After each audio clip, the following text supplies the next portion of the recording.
கர்த்தர் சாமுவேலை நோக்கி, நீ இவனுடைய முகத்தையும் இவனுடைய சரீர வளர்ச்சியும் பார்க்க வேண்டாம். நான் இவனை புறக்கணித்தேன். மனுஷன் பார்க்கிறபடி நான் பாரேன். மனுஷன் முகத்தை பார்ப்பான், கர்த்தரோ இருதயத்தை பார்க்கிறார் என்றான். நாம் எல்லோருக்கும் அறிந்த இந்த வசனம், நாம் எல்லோரும் அநேக முறை கேட்ட, அநேக செய்திகளை கேட்ட ஒரு வசனம். கர்த்தர் மீண்டும் அந்த நாளிலே நமக்கு சொல்லுகிற காரியம் என்னவென்றால், மனுஷன் பார்க்கிறபடி நான் பாரேன், மனுஷன் முகத்தை பார்ப்பான், கர்த்தரோ இருதயத்தை பார்க்கிற ஆண்டவர். நம்முடைய ஆண்டவராகிய கர்த்தரும் நாம் வாழ்கிற இந்த உலகத்தில் மனிதர்களுக்கும் உள்ள வித்தியாசம் என்னவென்றால், மனிதன் பார்க்கிற விதம் வேற, கர்த்தர் பார்க்கிற விதம் வேற. மனிதன் நம்மை எப்படி பார்ப்பான் என்று வசனம் சொல்லுகிறது. மனிதன் நம்முடைய வெளி தோற்றத்தை பார்க்கிறவன். நம்முடைய முகத்தையும் நம்முடைய சரீர வளர்ச்சியும் பார்த்து ஆளுக்கு ஏற்றார் போல நம்முடைய வெளி தோற்றத்தை வைத்து நம்மை தீர்மானம் பண்ணுகிறது மனுஷனுடைய சுபாவம். ஆனால் நம்முடைய ஆண்டவராகிய கர்த்தருடைய சுபாவம் அப்படிப்பட்டதல்ல. ஆண்டவர் வெளி தோற்றத்தை ஒரு நாளும் பார்ப்பது கிடையாது. நம்முடைய ஆண்டவராகிய கர்த்தர் எதை பார்க்கிறார் என்றால், உள்ளா இருக்கிற அந்த இருதயத்தை பார்க்கிறார். உங்களுடைய இருதயத்தில் இருக்கிறது என்ன என்பது எனக்கு தெரியாது, ஆனால் இதை ஆராய்ந்து அறிகிற ஒரு தேவன் உண்டு. ஆமென். நம்முடைய ஆண்டவராகிய கர்த்தர் மாத்திரமே அதை அறிந்திருக்கிறார். ஆதலால் தான் ஆண்டவர் சொல்லுகிறார், நான் மனுஷன் பார்க்கிற விதமாய் நான் பார்ப்பது கிடையாது, கர்த்தரோ இருதயத்தை பார்க்கிறார் என்று இந்த இடத்துல சொல்லப்பட்டு, இந்த சம்பவம் நமக்கு நன்கு தெரியும். சாமுவேல் சவுலிடத்தில் சொன்ன ஒரு வார்த்தை தான் இந்த வார்த்தை என்பது நம் எல்லோரும் அறிந்த ஒரு பகுதி தான். தேவனாகிய கர்த்தர் சவுலை இஸ்ரவேலின் முதல் ராஜாவாக தெரிந்தெடுத்தார். இது தேவனால் தெரிந்தெடுக்கப்பட்டதல்ல, இஸ்ரவேல் ஜனங்கள் கேட்டது நிமித்தம். இஸ்ரவேல் ஜனங்கள் ஆண்டவரிடத்தில், அதாவது சாமுவேலிடத்தில் கேட்டது நிமித்தம் சவுலை ஆண்டவர் யாராக, இஸ்ரவேலுக்கு முதல் ராஜாவாக ஏற்படுத்தினார் என்று நாம் வேதத்திலே வாசிக்க முடிகிறது. ஆனால் ஆண்டவர் தெரிந்தெடுத்த சவுல் என்ன பண்ணுகிறான்? ஆண்டவர் அவனுக்கு ஒரு அசைன்மெண்ட் கொடுக்கிறார். இந்த காரியங்களை எல்லாம் நீ செய். அதாவது அமலேக்கிலிருந்து கொண்டு வருகிற சாபத்தீடான எந்த ஒரு காரியத்தையும் நீ என்ன பண்ணக்கூடாது, கொண்டு வரக்கூடாது. அவை எல்லாவற்றையும் நீ சங்காரம் செய்ய வேண்டும், எல்லாவற்றையும் அழித்து போட வேண்டும். அதாவது ஆண், பெண், பிள்ளைகள், மிருக ஜீவன்கள் எல்லாவற்றையும் நீ அழித்து போட்டுவிட்டு ஒன்றையும் அதிலே நீ எடுக்கக்கூடாது என்று ஆண்டவர் ஒரு கட்டளையை யாருக்கு கொடுக்கிறார்? சவுலுக்கு கொடுக்கிறார். ஆனால் சவுல் என்ன பண்ணுகிறார்? போய் திரும்பி வருகிற மாத்தத்திலே, அதாவது வெற்றி, அதாவது யுத்தத்திலே ஒரு வெற்றி ஆண்டவர் கொடுத்து அந்த யுத்தத்திலே ஜெயித்த பின்பதாக அவன் என்ன செய்கிறான்? முதற் பலனானவைகள் எல்லாவற்றையும் என்ன பண்ணுகிறான்? அப்படியே ஒதுக்கி வைக்கிறான். ஆண்டவருடைய வார்த்தைக்கு அவன் கீழ்ப்படியாமல் போகிறதை நாம் பார்க்க முடிகிறது. ஆண்டவர் சொன்ன அந்த கட்டளைகளை அவன் பின்பற்றாமல், ஆண்டவர் சொன்ன அந்த கட்டளைகளை மீறி அதற்கு கீழ்ப்படியாமல் போனபடியினால் கர்த்தர் என்ன செய்கிறார்? அவனை வெறுத்து விடுகிறார். அவனை ராஜாவாய் இல்லாதபடி புறக்கணித்து தள்ளிவிடுகிறார். இது எப்பொழுது நடக்கிறது என்றால், அவன் ராஜ்ய பாரத்திற்கு வந்த முதல் வருஷம் முடிவடைந்த அந்த வருடத்திலே கர்த்தர் சவுலை ராஜாவாக புறக்கணித்து தள்ளினார் என்று வசனம். ஆனால் 40 ஆண்டுகள் அவன் ராஜ்யபாரம் பண்ணினான். ஒரு முதல் வருடத்திலே தள்ளின பொழுதிலும், முதல் வருடம் முடிவிலே தள்ளின பொழுதிலும் அவன் எத்தனை ஆண்டுகள் ராஜ்யபாரம் பண்ணினான்? 40 ஆண்டுகள் ராஜ்யம் பாரம் பண்ணினான். ஏன் அப்படின்னா, கர்த்தர் அந்த இடத்துல வேறு ஒரு மனுஷனை தெரிந்தெடுக்க வேண்டும், அவன் உருவாக வேண்டும். அது யாரு? தாவீது உருவாக வேண்டும். தாவீது கர்த்தர் தள்ளின பொழுது தாவீது பிறக்கவே கிடையாது. தள்ளி 9 ஆண்டுகள் கழித்து தான் யார் பிறக்கிறது? தாவீது பிறந்து, தாவீது வளர்ந்து உருவாகி வருவதற்கு எத்தனை ஆண்டுகள் ஆனது? 40 ஆண்டுகள் ஆனது. இருதயத்தில் ஆண்டவர் தள்ளிவிட்டாலும் ஒரு பெயருக்காக ஆண்டவர் என்ன பண்ணாரு? ராஜாவாக சவுலை வைத்து நடத்தி கொண்டு வந்தார். இப்பொழுதுதான் இந்த சம்பவத்திலே நாம் வாசித்த இந்த வசனம், அப்பொழுது சாமுவேல் மூலமாய் சவுலுக்கு சொல்லப்பட்ட இந்த வசனத்தை தான் நாம் இப்பொழுது வாசிக்கிறோம். இப்பொழுது ஆண்டவர் என்ன பண்ணார்? அதற்கு ஆல்டர்னேட்டிவாக ஒருவரை தெரிந்தெடுக்கிறார். யார் அது? ஈசாயின் குடும்பத்திலே இப்போ சாமுவேலுக்கு ஒரு அசைன்மெண்ட் கொடுக்கப்படுகிறது. என்ன? நீ ஈசாயின் குடும்பத்திற்கு கடந்து போ, அங்கே நான் ஒருவனை எனக்கென்று தெரிந்தெடுத்தேன். சவுலுக்கு ஆல்டர்னேட்டிவாக ஒருவனை ஆண்டவர் தெரிந்தெடுக்கிறார். இப்பொழுது என்ன பண்ணுகிறார்? சாமுவேல் இடத்துல பேர்லாம் சொல்ல, நீ போ, என்ன நடக்கும் என்பதை நான் உனக்கு அங்கு சொல்லுவேன். அப்போ சாமுவேல் என்ன பண்ணுகிறாரு? கடந்து போகிறார். போறதற்கு முன்பதாக அவருக்கு இருதயத்தில் ஒரு பயம், ஒரு கலக்கம். என்ன அப்படின்னா, சவுல் என்ன கொன்று போட்டு விடுவானோ என்ற ஒரு பயம். ஆனா ஆண்டவர் என்ன பண்ண, அதுக்கும் வழி கொடுத்து ஆண்டவர் அனுப்புகிறார். நீ போய் அங்க பலியை செலுத்தும்படியாய் நான் வந்தேன் என்று சொல்லி என்ன பண்ணுகிறார்? ஆண்டவர் ஒரு வழியை சொல்லி கொடுத்து அனுப்புகிறார். இப்போ யாரு போறது? சாமுவேல் யாரு? ஈசாயின் வீட்டிற்கு கடந்து போகிறார். ஈசாயின் வீட்டிற்கு போன மாத்திரம் இப்பொழுது பாருங்க, இந்த இடத்துல ஒரு அசைன்மெண்ட். என்ன அசைன்மெண்ட்? இப்போ 8 பேர் இருக்கிறாங்க. ஈசாய்க்கு எத்தனை பிள்ளைகள்? மொத்தம் 8 பேர். 8 பேர்ல ஆண்டவர் யாருன்னு சொல்ல, நீ போ, அங்கு ஒருவனை நான் தெரிந்தெடுத்தேன், அவ்வளவுதான், மொட்டையை ஆண்டவர் சொல்லி விட்டாரு. இப்ப இந்த 8ல யாருன்ட்டு தெரியாது. இப்பொழுது சாமுவேல் போறாரு. இதுல நாம் ஒன்று நன்கு அறிந்து கொள்ள வேண்டும். இதுல பாருங்க, அது தேவ மனிதனாய் இருந்தாலும் யாராய் இருந்தாலும் தவறி போக வாய்ப்பு உண்டு. என்ன நடக்க வாய்ப்புண்டு? தவறு நடக்க வாய்ப்பு உண்டு. இப்பொழுது நாம் பார்க்கிறோம், அதாவது ஒருவரை ஊழியத்தில் எடுக்கும் பொழுது, ஆண்டவருக்காய் வேறு பிரிக்கும் பொழுது ஆண்டவர் ஒரு கிரைட்டீரியா வைத்திருக்கிறார் வேதத்தில். நீங்க பாருங்க, ஒரு எக்ஸாம்பிள் நான் சொல்ல வேண்டும் என்றால், ஆண்டவர் 12 சீஷர்களை தெரிந்தெடுத்த பொழுது அவர் பண்ண ஒரே ஒரு காரியம் என்னவென்றால், தனித்து போனார், தனிமையான இடத்திற்கு போனார். முழுவதும் அவர் என்ன பண்ணாரு? பிதாவின் இடத்துல, இயேசு கிறிஸ்துவுக்கே ஒரு ராத்திரி முழுவதும் ஜெபம் பண்ணி 12 பேரை தெரிந்தெடுக்க வேண்டும் என்றால், நாம் எல்லாம் எப்படிப்பட்டு உலகத்திலே வாழ்கிற மாம்சமான நாம் எல்லாம் ஒரு ஊழியலை தெரிந்தெடுக்க வேண்டும்னா எவ்வளவு நாம் ஆண்டவருடைய சமூகத்தில் அமர்ந்திருந்து நாம் தெரிந்தெடுக்க வேண்டும். இப்பொழுது ஆண்டவர் ஒரு பெரிய பொறுப்பை கொடுக்கிறார். யாருக்கு? சாமுவேலுக்கு ஒரு பெரிய பொறுப்பை கொடுத்து அனுப்புகிறார். சாமுவேல் போகிறார். அவருடைய இல்லத்துக்கு போய் என்ன சொல்லுகிறார் பாருங்க. 8வது வசனத்தை வாசிப்போம். 16:8 வாசிப்போம். அப்பொழுது ஈசாய் அபினதாவை அழைத்து அவனை சாமுவேலுக்கு முன்பாக கடந்து போக பண்ணினான். அவன் இவனையும் கர்த்தர் தெரிந்து கொள்ளவில்லை என்றார். அவன் இவனையும் கர்த்தர் தெரிந்து கொள்ளவில்லை என்றார். இப்ப பார்க்கிறோம்னா, சாமுவேலுக்கு கொடுக்கப்பட்ட இந்த ஒரு பொறுப்பு, இதுல பாருங்க, அதாவது ஒரு மனுஷனுக்கு 2 பகுதிகள் உண்டு. 2 பகுதிகள் என்று சொல்வதை காட்டிலும் இந்த ஊழியத்திலே தெரிந்து கொள்ளும் பொழுது நாம் 2 விதமான செயல்பாடுகள் இன்று உலகத்திலே பார்க்க முடியும். அதாவது ஒரு மனிதனுக்குள்ள மனுஷீகமும் உண்டு, தெய்வீக பகுதியும் உண்டு. அதாவது தேவனை சார்ந்து நிற்கிறது தெய்வீகம், மனுஷனை சார்ந்து நிற்பது மனுஷீகம். நம்முடைய மாம்சத்தில் எடுக்கிற தீர்மானம் எல்லாம் எது? மனுஷீகமான தீர்மானம். தேவனை சார்ந்து எடுக்கிற தீர்மானம் எது? அது தெய்வீக தீர்மானம். இப்போ இவர் போறாரு, சாமுவேல் அவர் வீட்டுக்கு போறாரு. எங்க? ஈசாயின் வீட்டுக்கு போறாரு. சாமுவேல் போய் என்ன பண்றாரு?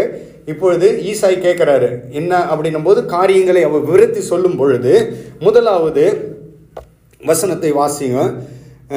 5-6 வசனத்தை வாசிப்போம். 16:5-6 வசனத்தை. அதற்கு அவன் சமாதானம்தான், கர்த்தருக்கு பலியிட வந்தேன், நீங்கள் உங்களை பரிசுத்தம் பண்ணிக்கொண்டு என்னுடனே கூட பலிவிருந்துக்கு வாருங்கள் என்றான்.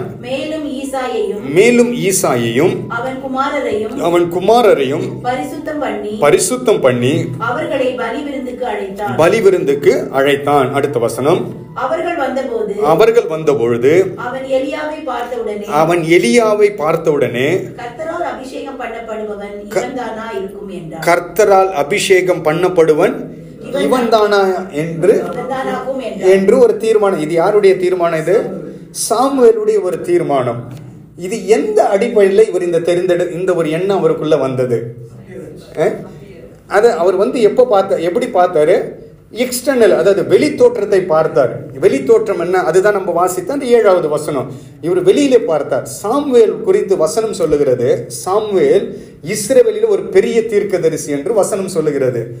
தீர்க்கதரிசியா இருந்தாலும் என்ன நடக்க வாய்ப்பு உண்டு?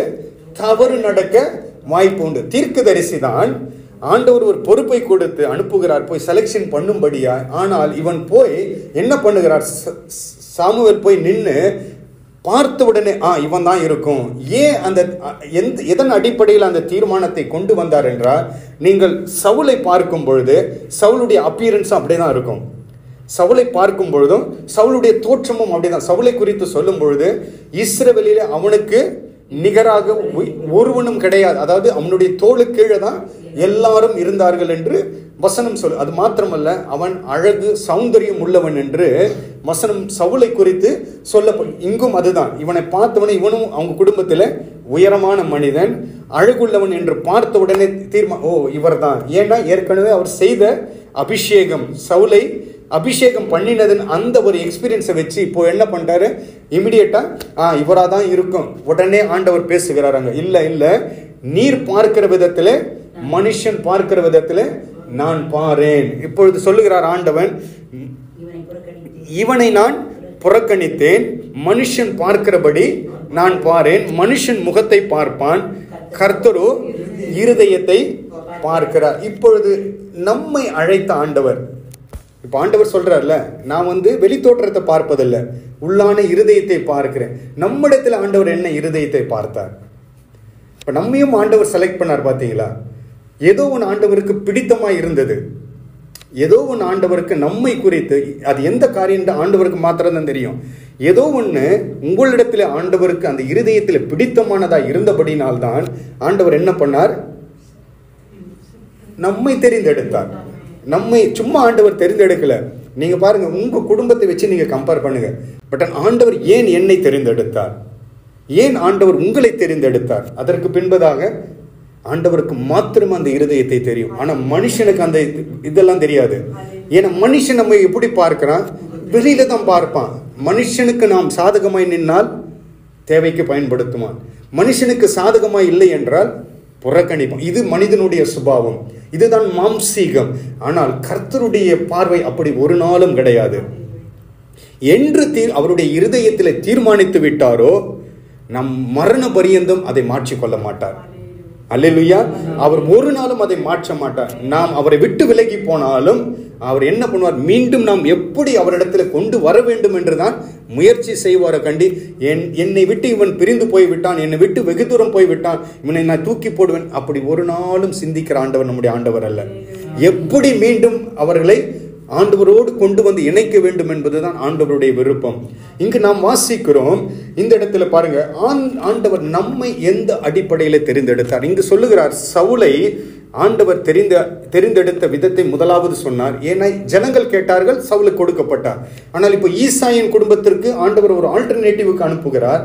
அந்த இடத்துல ஒருவனை தெரிந்தெடுக்க வேண்டும். எதன் அடிப்படையிலே அவன் தெரிந்தெடுக்கப்பட்டான், அது ஒரு பக்கம் இருந்தாலும் எதன் அடிப்படையில் நாம் தெரிந்தெடுக்கப்பட்டோம் என்பது முதலாவது நாம் அறிந்து கொள்ள வேண்டும். அதை அறிந்தால் மாத்திரமே நாம் ஆண்டவரோடு இன்னும் நெருங்கி வர முடியும். ஆமென். நாம் இன்னொரு காரியத்தை நான் உங்களுக்கு சொல்ல விரும்புகிறேன். பாருங்க, ஈசாயின் குடும்பத்துல எத்தனை பிள்ளைகள்?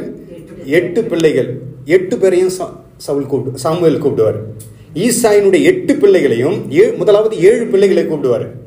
7 பேரும் வருவாங்க, இவன் இல்லை இவன் இல்லை இவன் இல்லைன்னு 7 பேரும் புறக்கணிக்கப்பட்டாங்க. கடைசியில் கேட்பாரு, இதுதானே உங்களுடைய பிள்ளைகள், இவ்வளவுதானே உங்களுடைய பிள்ளைகள்? அப்போது ஈசாய் சொல்வார், இல்லை, ஒருத்தன் ஆடு மேய்ச்சின்னு இருக்கிறான். பாருங்க, 7 பேர் நல்ல நிலையில இருக்கிறாங்க, 7 பிள்ளைகளும் நல்ல நிலையில இருக்கிறாங்க. ஒருத்தன் மாத்திரம் என்ன பண்ணுகிறான், ஆடு மேய்த்து கொண்டு. அவனுடைய இருதயத்தை கொஞ்சம் யோசித்து பாருங்க. 7 பிள்ளைகள் நல்ல கவர்மெண்ட் ஜாப்ல, பெரிய சகோதரர்லாம் மிலிட்டரியில் ஆர்மியில் இருக்கிறாங்க, அவங்களாம் இஸ்ரேல் ஆர்மியில் இருக்கிறாங்க, நல்ல கவர்மெண்ட் போஸ்ட். ஆனால் ஒருத்தன் மாத்திரம் என்ன பண்ணுகிறான், ஆடு மேய்த்து கொண்டிருக்கிறான். ஆனால் அந்த ஆடு மேய்த்து கொண்டிருந்தவனும் அவனுடைய இருதயம் யாரோடு இருந்தது என்றால் தேவனோடு இருந்தது. அல்லேலூயா. ஏதோ ஒரு விதத்தில் நீங்கள் ஆண்டவரை நேசித்தீங்க, ஏதோ ஒரு விதம், அது உங்களுக்கு தெரியாது. எப்பயோ ஒரு இடத்துல ஏதோ ஒரு சூழ்நிலைகள் நீங்கள் கடந்து போயிருக்கலாம், ஏதோ ஒரு காரியத்தில் நீங்கள் ஆண்டவரை கூப்பிட்டு இருக்கலாம், ஆண்டவரை நேசித்திருக்கலாம். அது ஆண்டவருக்கு பிரியமாயிருந்தது. ஆமென். அந்த பிரியத்துல தான் ஆண்டவர் என்ன பண்ணார், உங்களை அவர் பக்கம் இழுத்து கொண்டார். அல்லேலூயா. அவர் பக்கம் இழுத்து கொண்டார். ஆனா இது யாருக்கு தெரியாது? மனுஷனுக்கு ஒரு நாள் இதை கண்டுபிடிக்க முடியாது. ஒரு நாள் மனுஷன் இதை கண்டே பிடிக்க முடியாது. அப்படி அல்லவே அல்ல. நீங்கள் ஒரு நாளும் மனுஷரை பார்க்காதிருங்கள், ஒரு நாளும் மனுஷனை வசனம் தான் சொல்லுது, நாசியில சுவாசம் உள்ள மனிதனை நம்பாதீங்க. அவ்வளவுதான். கர்த்தர் பேரில் பற்றுதலா இருங்கள். நாம் அவரிடத்தில் பற்றுதலா இருந்தோம் என்றால் ஒரு நாளும் ஆண்டவர் நம்மை கைவிட மாட்டார். மனுஷன் கைவிட்டுருவான், சூழ்நிலைகள் மாறும்போது மனுஷன் கைவிட்டு விடுவான். ஆனால் கர்த்தர் ஒரு நாளும் நம்மை கைவிட மாட்டார். 7 பேரை அழைத்தவர், அதுல 8வதை தெரிந்து கொண்டார். அழைக்கப்பட்டவர்கள் அநேகர், தெரிந்து கொள்ளப்பட்டவர்களோ சிலர் என்று வசனம் சொல். மத்தேயு 22 நாம் வாசிக்கிறோம். மத்தேயு 22:14 வாசிக்கிறோம். அழைக்கப்பட்டவர்கள் அநேகர், ஆனால் தெரிந்து கொள்ளப்பட்டவர்களோ சிலர். பாருங்க, அதான் நான் சொன்னேன். நம் குடும்பத்திலே அநேகர் கிறிஸ்துவுக்குள்ளாய் வந்தாலும், அநேகர் அழைக்கப்பட்டிருந்தாலும், நம்மை சுற்றிலும் இருக்கிற சகோதரர்கள் அநேகராய் இருந்தாலும், தெரிந்து கொள்ளப்பட்டது வித்தியாசம், அழைக்கப்பட்டது வித்தியாசம். ஆமென். ஆண்டவர் ஒரு நாளும் நம்மை அழைக்கப்பட்ட கூட்டத்திலே வைக்க விரும்புவது கிடையாது. ஆண்டவர் நம்மை எப்பொழுதும் தெரிந்து கொள்ளப்பட்ட கூட்டத்திலே வைக்க விரும்புகிறார். ஆமென். கர்த்தர் உங்களை முன்குறித்தபடினால், கர்த்தர் உங்களை வேறு பிரித்தபடினால் தான் நீங்க நான் என்ன அழைத்தாலும், சகோதர சகோதரிகள் என்ன அழைத்தாலும், ஆண்டவர் நமக்கு அந்த இருதயத்தை கொடுக்காத வரையிலும் நாம் என்ன செய்ய முடியாது? வரவே முடியாது. அதற்கு கீழ்ப்படியவே முடியாது. நாம் வாசிக்கிறோம் இந்த இடத்துல 7 பேரை அழைத்தாலும், ஆனால் ஆண்டவர் தெரிந்து கொண்டது அந்த குடும்பத்தில் ஒரே ஒருத்தன் மாத்திரமே. நீங்களும் நானும் அப்படிதான் தெரிந்து கொள்ளப்பட்டோம். அல்லேலூயா. நாம் முன்குறிக்கப்பட்ட தெரிந்தெடுக்கப்பட்ட கூட்டத்தில் இருக்க வேண்டும் என்பதுதான் ஆண்டவருடைய விரும்பு. அதாவது அழைக்கப்பட்ட கூட்டம் என்ன? 10ல் 11 நாம் ஓடுவது, அதெல்லாம் ஆண்டவர் நம் மீது வைத்த திட்டம். 10ல் 11 அப்படியே ஓடி நம்ம எங்க போய் நிற்போம் என்று நமக்கே தெரியாது. ஆனால் நீங்கள் தெரிந்தெடுக்கப்பட்ட கூட்டத்தில் இருப்பீர்கள் என்றால் நீங்கள் எங்கு போய் சேருவீர்கள்? நிச்சயம் நமக்கு ஒரு நாள் பரலோகம் உண்டு. ஏனால் தெரிந்தெடுக்கப்பட்ட கூட்டத்தில் ஆண்டவர் நம்மை எப்படி நடத்துவார்? தாவீதை போல நம்மை நடத்துவார். அல்லேலூயா. எல்லாரும் கூப்பிட்டாங்க, எல்லாரும் அழைக்கப்பட்டார்கள். ஆனால் ஆண்டவர் விசேஷித்தவண்ணமாய் தெரிந்து கொள்ளப்பட்ட அந்த ஜனத்தை தான் ஆண்டவர் மிகவும் நேசிக்க. இந்த நாளிலும் நாம் எப்படி ஆண்டவருடைய பார்வையில் தெரிந்து கொள்ளப்பட்டோம் என்பதை சற்று சுருக்கமாய் பார்த்து நாம் முடிக்க போகிறோம். சாமுவேல் எப்படி அந்த வித்தியாசத்தை முதலாவது பார்த்தார் என்று நான் சொல்லிவிட்டு அடுத்ததாக எதற்காக ஆண்டவர் நம்மை அழைத்தார் என்பதை நான் சொல்லி முடிக்கிறேன். சாமுவேலுக்கு ஏன் அந்த வித்தியாசம் உண்டு? நான் சொன்ன பார்த்தீங்களா, ஒரு மனிதனுக்கு மனுஷீகமும் உண்டு, தெய்வீகமும் உண்டு. சாமுவேல் பார்த்த விதம் எப்படி என்றால், மனுஷீகத்தில் பார்த்துட்டார் அவர். ஈவன்தோ அவர் யார தீர்க்கதரிசி தான், ஆனால் அவர் பார்த்த விதம் மனுஷீகம். ஆதலால் அவர் என்ன பண்ணிவிட்டார்? தன்னுடைய ஆண்டவர் தனக்கு கொடுத்த அந்த வேலையில அவர் தோல்வி அடைந்து விட்டார். ஏன் அப்படி நடந்ததற்கு காரணம் என்னவென்றால், வாசிங்கள் மத்தேயு எழுதின சுவிசேஷம். இது எப்படி நடந்திருக்க கூடும் என்றால், மத்தேயு எழுதின சுவிசேஷம் 16வது அதிகாரம் 23வது வசனத்தை வாசிப்போம். அவரோ திரும்பி பேதுருவை பார்த்து, எனக்கு பின்னாக போ சாத்தானே, நீ எனக்கு இடரலாய் இருக்கிறாய். தேவனுக்கு ஏற்றவைகளை சிந்தியாமலும் மனுஷனுக்கு ஏற்றவைகளை சிந்திக்கிறாய் என்றார். இங்க பார்க்கிறோம், ஆண்டவர் பேதுருவை பார்த்து கடிந்து கொள்கிறார். ஆண்டவர் பேதுருவை பார்த்து என்ன சொல்லுகிறார்? அப்பாலே போ சாத்தானே என்று சொல்லுகிறார். சொல்லிவிட்டு சொல்லுகிறார், அந்த 23வது வசனத்தில் அடுத்த பகுதி இப்படியாய் சொல்லுகிறார், தேவனுக்கு ஏற்றவைகளை சிந்தியாமல். அப்ப 2 விதமான சிந்தனைகள் உண்டு. 2 விதமான சிந்தனைகள் உண்டு. ஒரு பக்கம் தேவனுக்கு ஏற்ற சிந்தனை, இன்னொரு பக்கம் அதான் உங்களுக்கு சொன்னேன், ஒரு மனிதனிடத்துல 2 பக்கமும் உண்டு. மனுஷீகமும் உண்டு, தெய்வீகமும் உண்டு. இப்ப பேதுரு எந்த விதத்துல யோசித்தான்? இப்போ ஆண்டவரை பார்த்தான், ஆண்டவருக்கு அட்வைஸ் கொடுக்க போனதுனால தான் ஆண்டவர் கடிந்து கொண்டார். எந்த இதுல அடிப்படையில் அவன் அட்வைஸ் கொடுக்க போனார்? மனுஷீகத்துல. இது தெய்வீகத்துல தெரிந்து கொள்ளப்படுகிறது என்றால் அது அதாவது முடிவு பரிந்தும் ஆண்டவர் அதை நடத்துவார். அப்படிதான் தாவீதை நடத்தினார். சாமுவேல் சவுலை தெரிந்தெடுத்து ஜனங்கள் கேட்டது நிமித்தம் கொடுக்கப்பட்ட அந்த சவுல் எவ்வளவு நாள் தான் ஓடினது? 1 வருடம் தான். ஆண்டவர் அதோடு சவுலை விட்டு ஆண்டவர் தூர போயிட்டாரு. அவன் 40 ஆண்டுகள் கர்த்தர் இல்லாமலே ராஜ்யபாரம் பண்ணான். இன்று ஊழியம் அப்படிதான். கர்த்தர் கூட இல்லை, ஆனா ஊழியம் நடக்கும். ஆண்டவர் கூட கிடையாது, ஊழியம் நடக்கும். ஏன் அப்படின்னா ஆண்டவருக்கு ஒரு ஆல்டர்னேட்டிவ் வேணும். அந்த ஆல்டர்னேட்டிவை உருவாக்காத வரையிலே ஆண்டவர் என்ன பண்ண? தூக்கி போட மாட்டார். ஒரு நேரம் வரும், ஆண்டவர் தள்ளி விடுவார். ஆனால் அதுக்கு தான் நான் சொல்றேன், நம்முடைய அழைப்பு அப்படிப்பட்டதல்ல. நாம் எந்த கூட்டத்தில் இல்லை, 10ல் 11 நாம் ஓடவில்லை. நாம் தெரிந்தெடுக்கப்பட்ட முன்குறிக்கப்பட்ட கூட்டத்தில் இருக்கிறபடினா நம்மை ஆண்டவர் அழைத்த நோக்கமே வேற. எந்த நோக்கம்? எப்படி தாவீதை தெரிந்தெடுத்தாரோ அந்த நோக்கத்திற்கு தான் ஆண்டவர் நம்மை அழைத்திருக்கிறார். இன்று இப்ப தாவீதை தெரிந்தெடுத்த ஆண்டவர் 7 பேரை புறக்கணிச்சிட்டாரு. 7 சகோதரர்களே வேண்டான்னு சொல்லிட்டாரு. ஒரே குடும்பம் தான், ஒரே தகப்பனுக்கு தாய்க்கும் பிறந்தவர்கள் தான். என்ன வித்தியாசம் அப்படி பெருசா தாவீதின் இடத்துல இருந்திருக்கும்? பெற்றோர்கள் நாம் அப்படி வித்தியாசத்தை பார்க்க மாட்டோம்ல. இப்போ நம்மளுக்கு ஒரு 2 பிள்ளைகள் இருந்தால் 2ம் நம்ம சொல்லுவோம் 2 கண்ணுன்னு சொல்லுவோம். நம்ம 3 இருந்தால் 3 ஒரே மாதிரி தான் ட்ரீட் பண்ணுவோம்.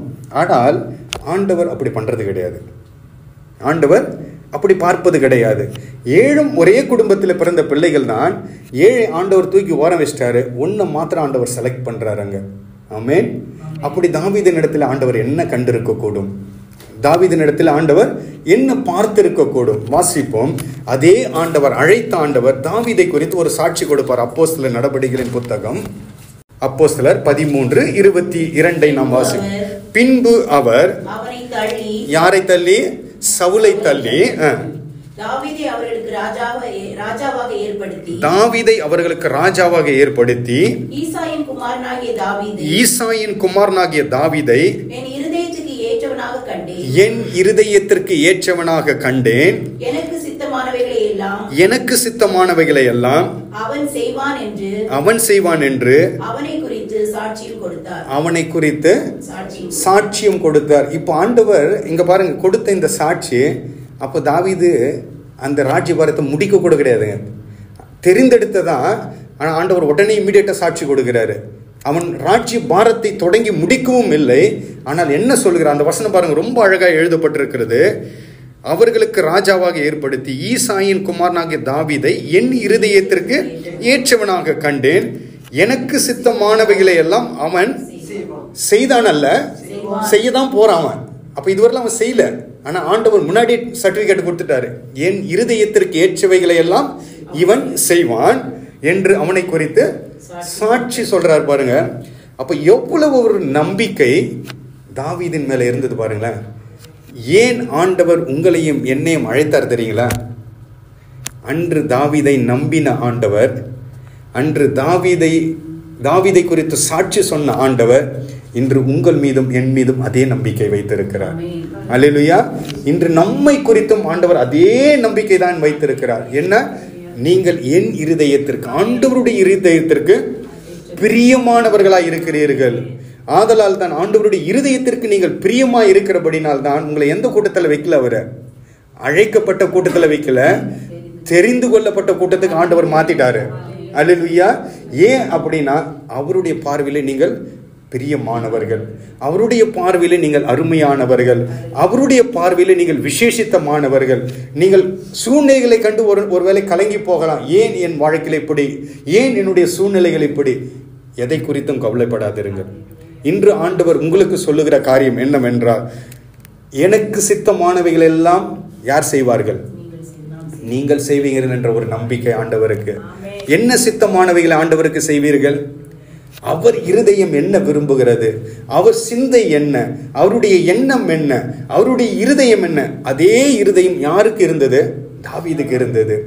அதே சிந்தை உடையவனாய் இருந்தபடினால்தான் ஆண்டவர் சொல்றான், அவன் என் இருதயத்திற்கு இப்ப நம்ம ஆண்டவருடைய இருதயத்திற்கு ஏற்றவனாய் மாற வேண்டும் என்றால் அவருடைய இருதயம் எப்படி இருக்கிறதோ அப்படி ஏன் இருதயம் மாறணும்.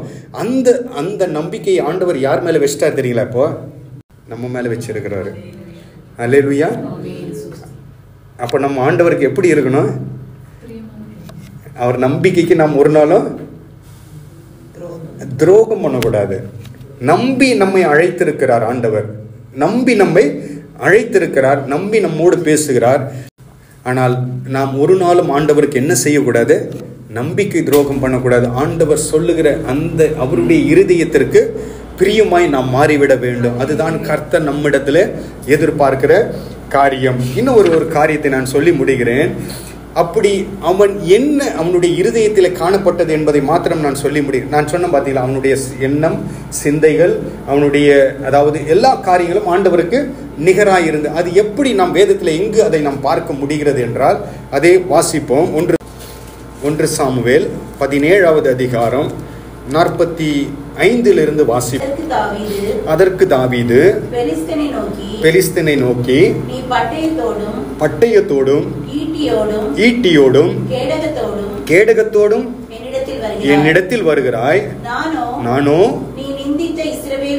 நீ நிந்தித்த இஸ்ரவேலுடைய இராணுவங்களின் தேவனாகிய சேனைகளுடைய கர்த்தரின் நாமத்திலே உன்னிடத்தில் வருகிறேன். இன்றைய தினம் கர்த்தர் உன்னை என் கையில் ஒப்பு கொடுப்பார். நான் உன்னை கொன்று உன் தலையை உன்னை விட்டு வாங்கி பெலிஸ்தியத்தின் பாளையத்தின் பிணங்களை இன்றைய தினம் ஆகாயத்து பறவைகளுக்கும் பூமியின் காட்டு மிருகங்களுக்கும் கொடுப்பேன். அதனால் இஸ்ரவேலில் தேவன் ஒருவர் உண்டு என்று பூலோகத்தார் எல்லோரும் அறிந்து கொள்ளுவார்கள். இதுல நாம் வாசித்த இந்த பகுதி நாம் எல்லாருக்கும் தெரியும். பெலிஸ்தியர் இப்பொழுது யாருக்கு எதிராக யுத்தத்திற்கு வருகிறார்கள்? இஸ்ரவேலருக்கு எதிராக யுத்தம் செய்ய வருகிறார்கள்.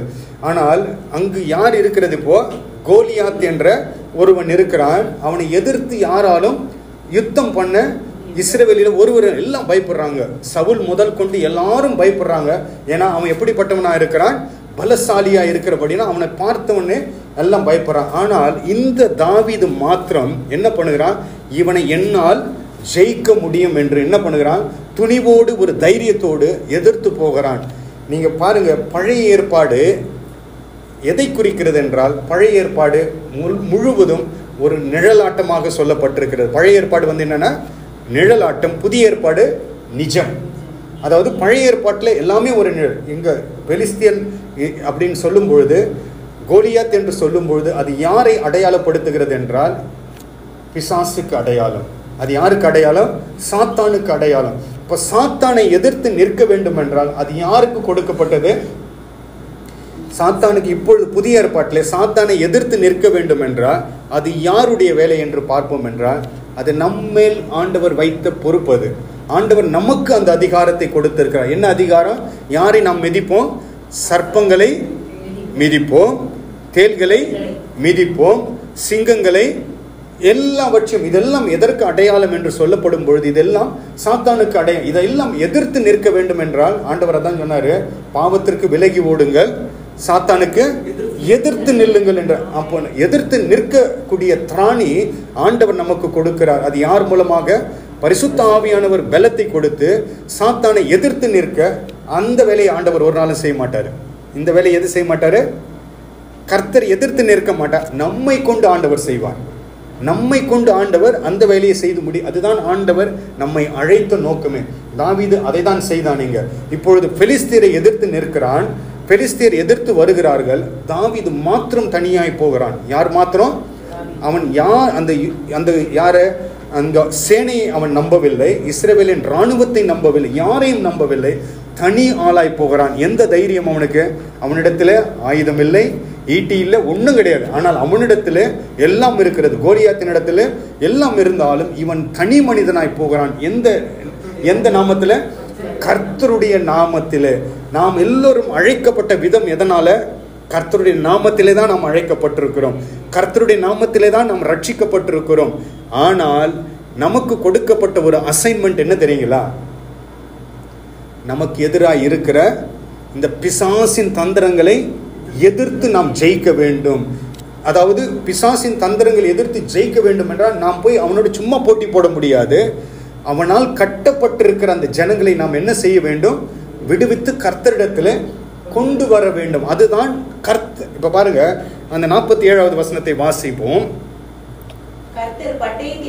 கர்த்தர் பட்டயத்தினாலும் ரட்சிக்கிறவர் அல்ல என்றும் இந்த ஜனங்கள்லாம் எந்த ஜனங்கள் எல்லாம்? சுற்றி நிற்கிற எல்லா ஜனங்களும், அது பெலிஸ்தியர் கூட்டமாக இருக்கட்டும், இஸ்ரவேல் ஜனங்களா யாரா இருந்தாலும் அவர்கள் அறிந்து கொள்ளட்டும், யுத்தம் கர்த்தருடையது, அவர் உங்களை எங்கள் கையிலே ஒப்பு கொடுப்பார் என்றார். பாருங்க, தாவீது யுத்தத்துக்கு போறாருங்க. யுத்தத்துக்கு போயிட்டு அங்க என்ன சொல்றாரு? அந்த இடத்துல சொல்ற வார்த்தையை பார்த்தீங்களா? அத பூலோகத்தார் எல்லோரும் ஒரு தேவன் இருக்கிறார் என்று அறிந்து கொள்ள வேண்டும். இப்பொழுது ஆண்டவர் நம்மை ஏன் அழைத்தார்?